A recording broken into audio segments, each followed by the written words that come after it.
بسم الله الرحمن الرحيم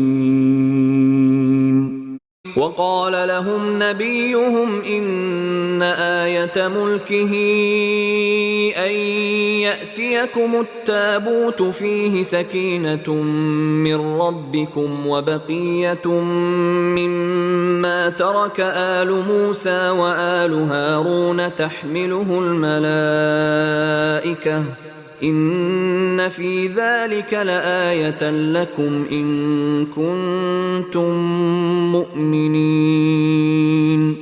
ثم أنزل الله سكينته على رسوله وعلى المؤمنين وأنزل جنودا لم تروها وعذب الذين كفروا وذلك جزاء الكافرين. إلا تنصروه فقد نصره الله إذ أخرجه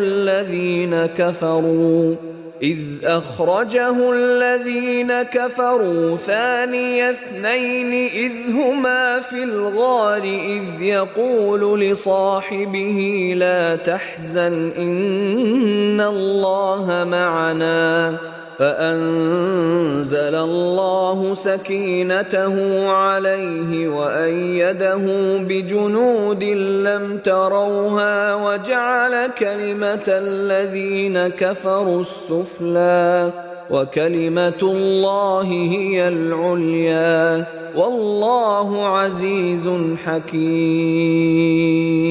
هو الذي أنزل السكينة في قلوب المؤمنين ليزدادوا إيمانا مع إيمانهم ولله جنود السماوات والأرض وكان الله عليما حكيما.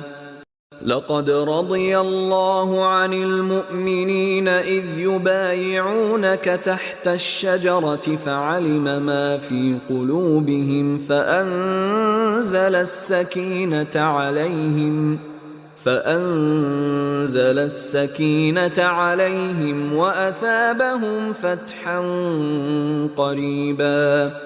إذ جعل الذين كفروا في قلوبهم الحمية حمية الجاهلية فأنزل الله سكينته على رسوله وعلى المؤمنين وألزمهم